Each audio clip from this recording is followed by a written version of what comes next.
أن جئتم لتساندوا أخاكم والأسرة الكريمة، أسرة السباعلي رحمه الله في هذا المصاب، من خلال مشاركتكم في صلاة الجنازة ومشاركتكم في تشييع الفقيد إلى متواه الأخير الذي نرجو من ربنا سبحانه وتعالى أن يكون متوى خير، آمين وأن يكون روضة من رياض الجنة. آمين يا رب العالمين. الإخوة الكرام، يعني قيل قديما كفى بالموت واعظا، ونحن لسنا أمام الموت فقط بل أمام الموت وأمام الدفن. وعادة المغاربة أنهم يقرؤون القرآن في وقت الدفن، وهذا لعمري شيء جميل، لأنه يكف الناس عن الكلام والخلاف في وقت الدفن ويشتغلون بشيء عظيم.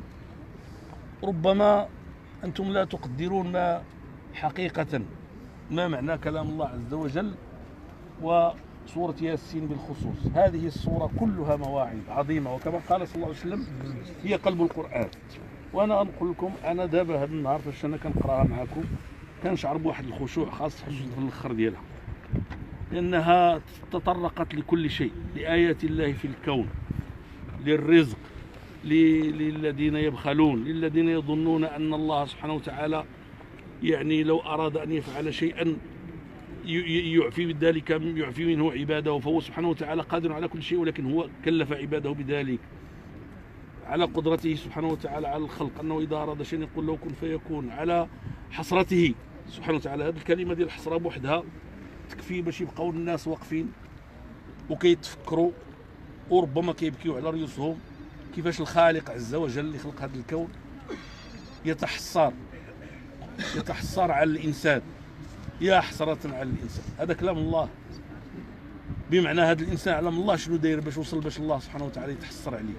يا حسرة على الإنسان، يا حسرة على الناس، يا حسرة على الناس ما يأتيهم من رسول الله كانوا به يستهزئون. كل من جاء يدعو إلى هذا الخير يستهزئ به الناس ولا يبالون به حتى ينصره الله إذا شاء، وحتى يفتح الله قلوبهم لذلك. فلهذا هذه العادة هذه حافظوا عليها، ما دخلهاش الحمد لله لا في الصلاة ولا في الصيام ولا في الزكاة ولا الحج.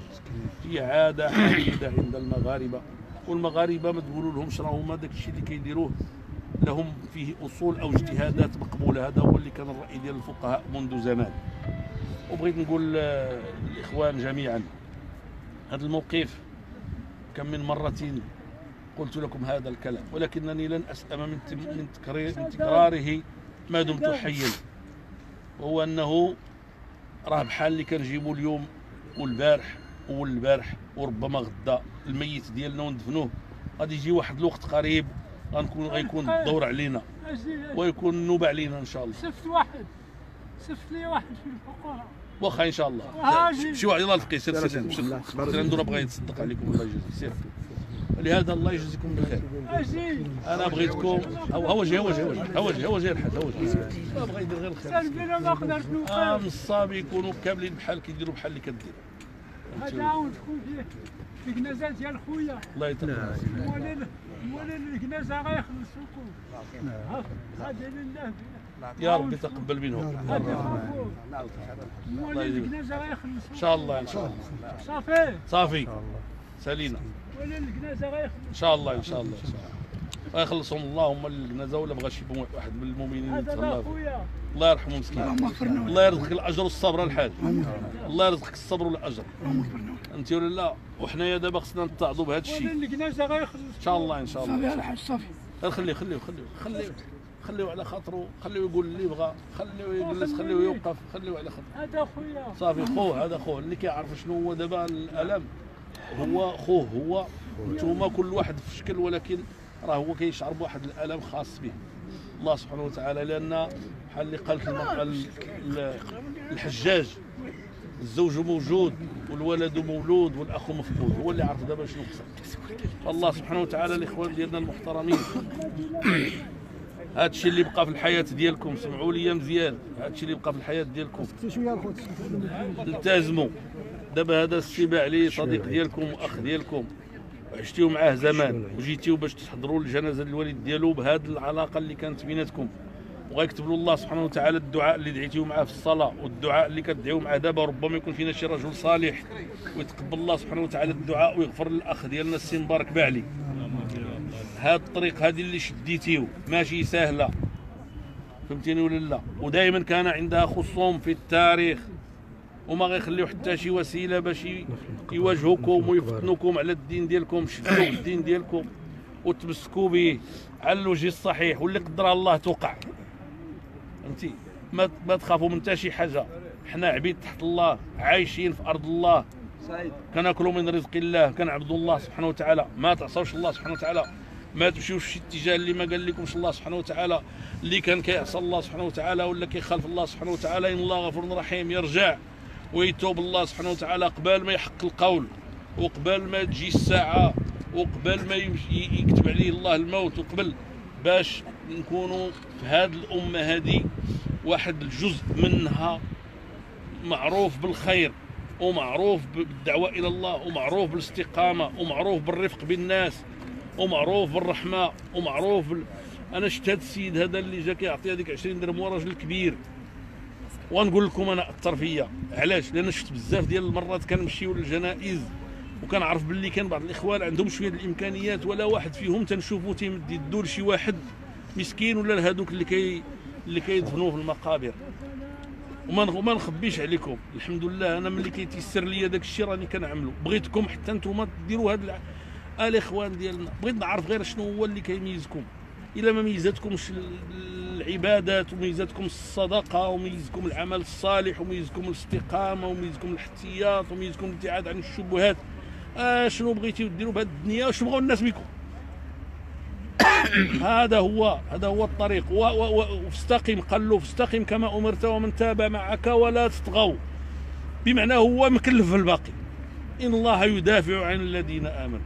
شدوا في الله غيشد فيكم، شدوا في الله غيدافع عليكم، شدوا، ما تخلعوش من الخزعبلات ديال بعض المفسدين اللي تعرفوا بالفساد ديالهم. ما تخلعوش منهم. عمر الفساد عمره ما تيكون مرتاح تجاه الصلاح والصالحين، ما عمره كيكون مرتاح، دائما كيحاربهم بحجه وبغير حجه وبسبب وبغير سبب. ولكن الصالحين اذا كانوا صالحين حقيقه لا يغربهم الفساد. اهل الحق لا يغربهم اهل الباطل. فخصكم غير تسولوا رؤوسكم واش انتم اهل الحق ولا لا. اهل الحق في هذا البلد كثير ولله الحمد. قال تعالى بل نقذف بالحق على الباطل فيدمغه فاذا هو زاهق. لا تخافوا. واش الله اللي قال لكم هذا الشيء ولا انا؟ قال ان الله يدافع عن الذين امنوا، وقال ولا ينصرن الله ومن ينصروه،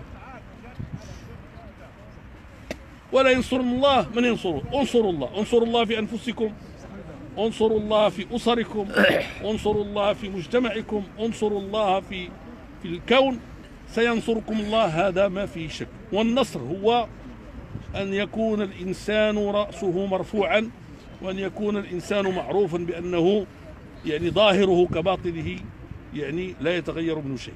الله سبحانه وتعالى نسأل أن يرحم أخانا السنبر برحمته الواسعة، أن يغفر له ويسامحه ويتجاوز عنه. إن كان محسنا أن يزيد في إحسانه، وإن كان لا قدر الله مسيئا أن يتجاوز عن سيئاته، فإنه غفور رحيم وإن رحمته وسعت كل شيء. الإخوان الذين حضروا جميعا أحسن الله جزاءهم. الأسرة الكريمة نسأل الله سبحانه وتعالى أن يكون لها وأن يرزقها الصبر ويرزقها الأجر. الله سبحانه وتعالى أن يحفظ لنا بلدنا آمنا مستقرا، وأن يحفظ لنا ملكنا ويوفقه للخير ويرزقه التوفيق والنصر، إن ربنا على كل شيء قدير. وسائر ولاة المسلمين أن يهديهم جميعا إلى صراطه المستقيم، أن يرد بهذه الأمة إلى صراطه المستقيم حتى تكون يعني منسجمة مع مبادئها ودينها وبعضها البعض، وأن يحفظها من الفتن ظاهرها وباطنها، إن ربنا على كل شيء. ويوم يكتب الله علينا الموت نسأل الله أن يكون يوم رضا من الله، وأن يكون ما يتبعه خير مما سبقه. نسأل الله سبحانه وتعالى أن يجعل يوم لقاء الله بالنسبة إلينا أفضل أيامنا، إن ربنا على كل شيء قدير. بسم الله الرحمن الرحيم الحمد لله رب العالمين الرحمن الرحيم مالك يوم الدين إياك نعبد وإياك نستعين اهدنا الصراط المستقيم صراط الذين أنعمت عليهم غير المغضوب عليهم ولا الضالين آمين. سبحان ربك رب العزة عما يصفون وسلام على المرسلين.